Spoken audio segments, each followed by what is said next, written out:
Here is a thought. Why not call good books and cassettes tapping the treasure of ideas? That's it. Tapping the treasure of ideas, like you're doing with this program. And if somebody's got a good excuse for not tapping the treasure of ideas for at least 30 minutes every day, or spending the money and getting the books and cassettes, I'd like to hear it. Invest the money. Get the cassettes and books. The best money you can spend is money invested in your self-education. Don't shortchange yourself when it comes to investing in your own better future. You can learn from negative as well as positive. The Bible is such a great book because it is a collection of human stories on both sides of the ledger. One list of human stories is called examples. Do what these people did. And the other list of human stories is called warnings. Don't do what these clods did. What a wealth of information. What to do and what not to do. I think it also means, however, that if your story ever gets in somebody's book, make sure they use it as an example, not a warning. All the successful people I know and work with around the world are good readers. They just read. They are so curious that they are driven to read because they just have to know. It is one of the things they all have in common. Here's a good phrase. All leaders are readers. And they use cassette programs too, especially while they're in the car or during other times when they can't read. Cassettes can help all of us easily pick up new ideas and new skills. Did you know there are cassettes and books on how to be stronger, more decisive, a better speaker, a more effective leader, have a better effect on other people, become more loving, develop personality, get rich, develop influence, become sophisticated, and people don't use them? How would you explain that? Did you know that hundreds of successful people have written their stories in books and told how they did it on cassettes like this, and people don't want to listen? How would you explain that? The guy's busy, I guess. He says, well, yeah, if you worked where I work, by the time you struggle home, it's late.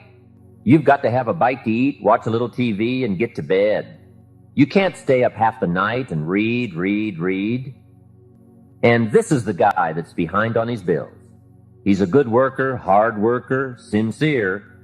But remember, you can be sincere and work hard all your life and wind up broke, confused, and embarrassed. You've got to be better than a good worker. You've got to be a good reader, a good listener.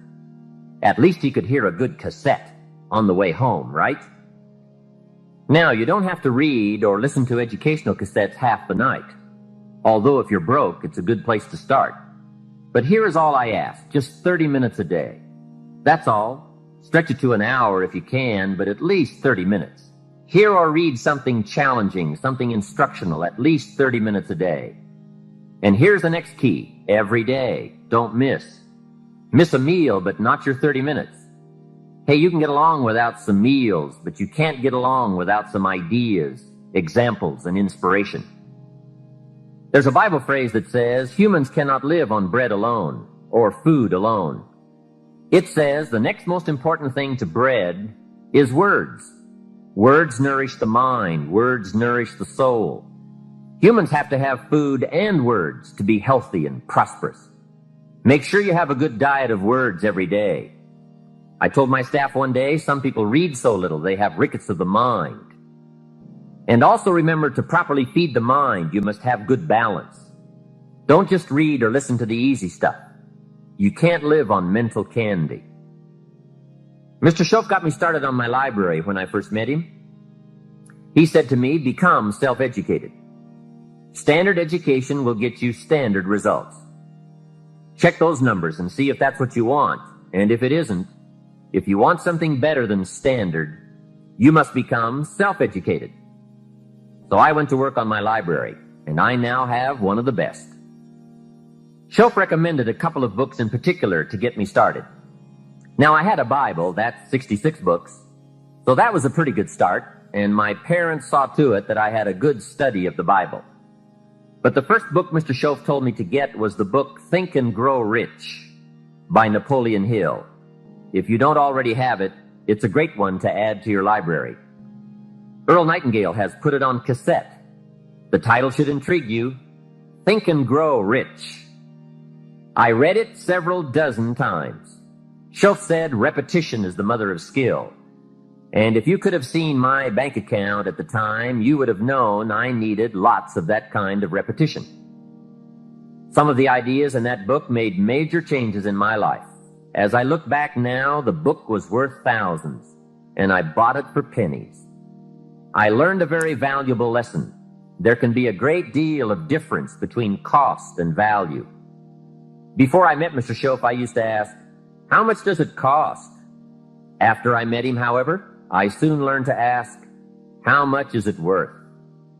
I started basing my life on worth instead of cost, and everything changed. The next book he recommended I get was a book on nutrition. Schoaf said, study nutrition. Vitality plays an important part in doing well. Some people don't do well because they don't feel well. It's not that they're not intelligent. It's that they're ill. They don't have the fire and the vitality to do well. So he really got on me about nutrition. Now, some of those health books are a bit weird, but you can separate out the weird stuff.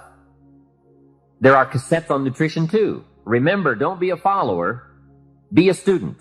Someone says, I read this book. Should I follow? And the answer is no. Read at least 2 books and make up your own mind. Don't be a follower, be a student.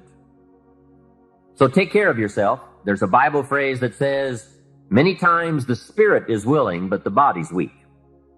So you have to work on both. You wake up in the morning and the mind says, let's go get 'em. And the body says, I can't even get out of bed. So work on your health. A person's library of books and cassettes reveals his or her most dominant desires. It's interesting to walk into someone's house and browse through the library. What does your library say about you? So read all the books. Now here's good news. You don't have to read them all at once. Try this. 2 books a week. In 10 years is 1,000 books. If you read 1,000 books in the next 10 years, do you think they would greatly influence all the dimensions of your life? The answer is, of course. Well, here's what's exciting. It's only 2 books a week. However, I would suggest if you haven't read 2 books a week for the last 10 years, you are about 1,000 books behind. Can you imagine the incredible disadvantage it will be 10 years from now to stride into the marketplace 1,000 books behind? For some confrontations, you won't be a match. And for some opportunities, your knowledge will be too lacking. For some values, your philosophy will be too shallow. Missing skills, missing knowledge, missing insights, missing values, missing lifestyle. It could happen if you don't read the books. Remember, the book you don't read won't help. Any life direction, any dimension. Here's 3 ways to find out how to change anything. Number 1 is to read. Become a good reader. All of the successful people I know and work with around the world, they're all good readers. Curiosity drives them to read. They got to know. They just read. Become a good reader. Now, that's my opinion. Listen to the other lecturers and listen to me and make up your own mind. Don't be a follower. Be a student. Okay? I say, really, for life change, you got to read. One way to learn is from your own experiences. But another way to learn is from other people's experiences. See, one book might save you 5 years if you read it. Did you know there's books on how to be stronger, more decisive? Be a speaker, be a leader, have a better effect on other people, develop your personality. Did you know there's books on that? And people don't read them? How would you explain that? And they can read. Did you know that hundreds of successful people have written their stories in books and they wrote down how they did it and people don't read it? How would you explain that? The guy's busy, I guess. You know, you get tied up. The guy says, well, yeah, you work where I work, but the time you struggle home, it's late. You got to eat a bite of supper, watch a little TV, get to bed. You can't sit up half the night reading. And the guy's behind on his car payment. Good worker, hard worker, sincere. But you got to be better than sincere and work hard. Otherwise, at the end of your life, you'll wind up cold, stony broke. You got to be better than a good worker. You got to be a good reader. Get around successful people and listen. Now, you can also learn from unsuccessful people. Take notes on both, negative and positive. On the negative, the notes are called What Not to Do. And you got to learn what not to do as well as what to do. So learn from the negative as well as the positive. Find out what poor people read and don't read it. Right? That's good information. Learn from the negative. But now you can also learn from the positive. Get around successful people. Listen to what they say. Listen to how they say it. It's important. We've all got about 16 waking hours. Practice listening those 16 hours. And I say practice listening because listening isn't easy. I found out it's easier to talk than it is to listen. But if you will practice listening the 16 hours you're awake, sure enough, from surprising sources comes great ideas. So listen and learn. Now, here's some of the best advice I've got for the whole evening. It won't get any better than this. This is it.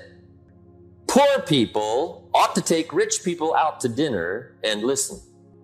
That's some of the best I got. If a guy's not doing well, one of the first things he ought to do is find a guy that is doing well and offer to buy him his dinner. Spend $50, $60, $80, $100. Go for the full 9 course. Start him on the juices and hors d'oeuvres. Get him started talking. The salad takes 15 minutes. Keep it rolling. Biggest steak in town takes 45.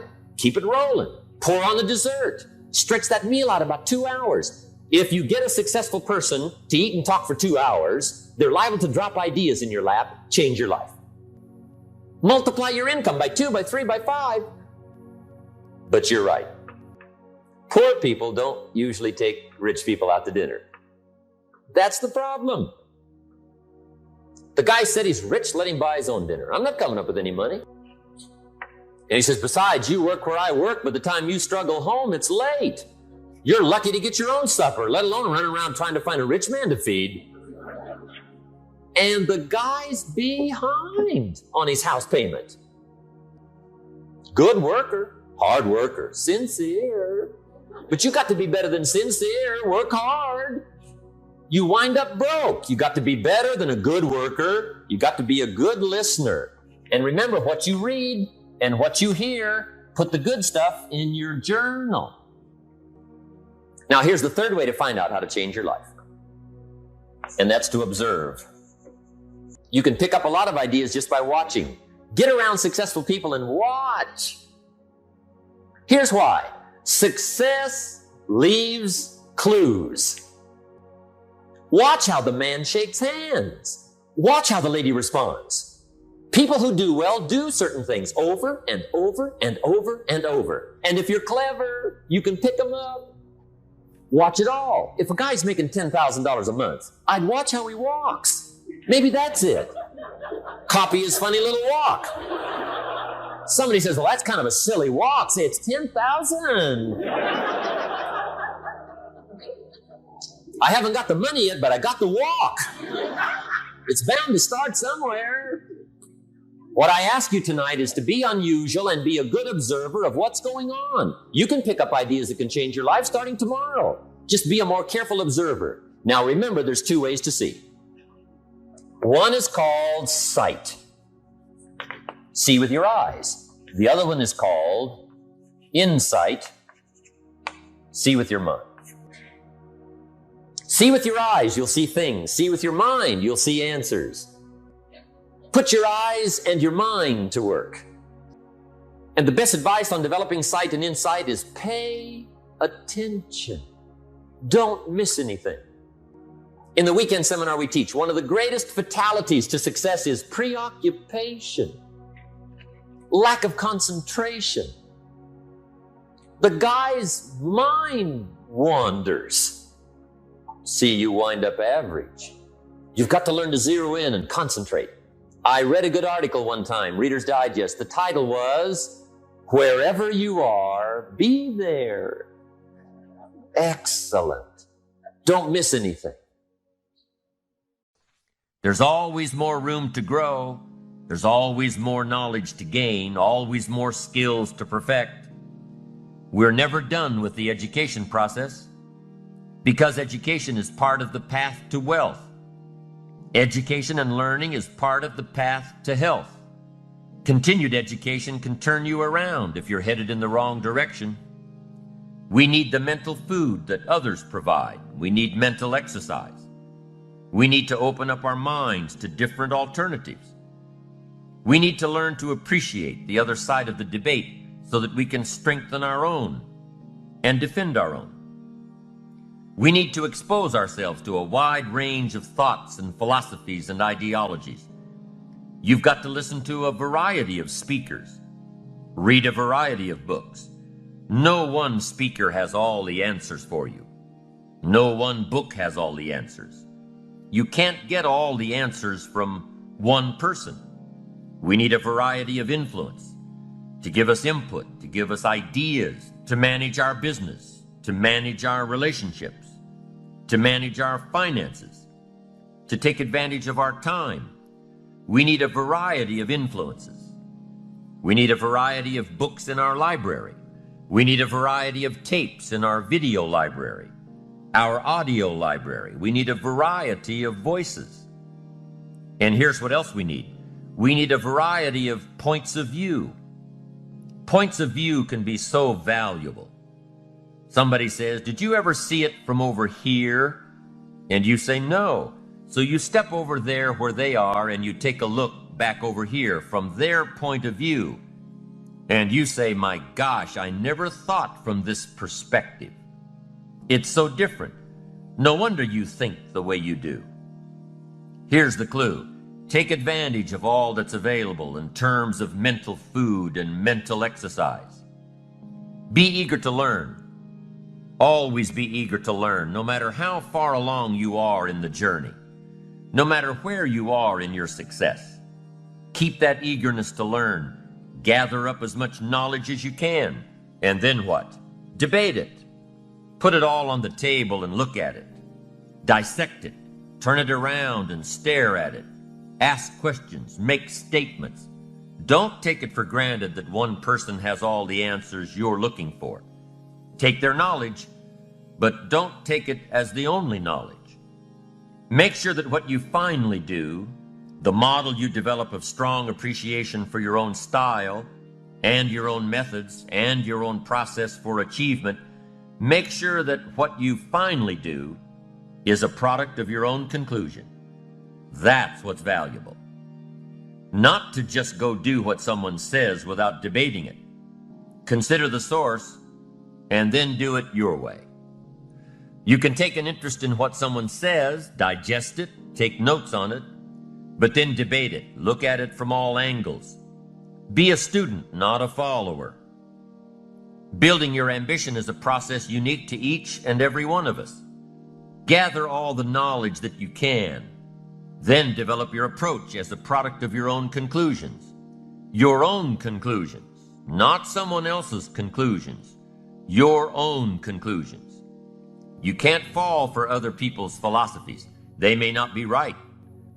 As you collect knowledge, you must sort through it and find out what's valuable. Then you can develop your own philosophy. And your own philosophy becomes the most important of your guidance systems, one of your guiding lights. So develop your own plan, lest you get into trouble with someone else's. And debate the plans of others, the philosophies of others, the achievement styles of others, the way others appreciate themselves. Debate all this. Why? Because it affects everything. The value you place on your plan, the value you place on yourself, the value you place on life in general affects everything around you. It even affects how you respect time, the 24 hours a day given to each of us to do with as we please. There's a connection between appreciating yourself and appreciating and respecting time. People who appreciate themselves understand and respect the use of time. A few simple disciplines practiced every day, and your whole life can change. Your future can change. Your income can change.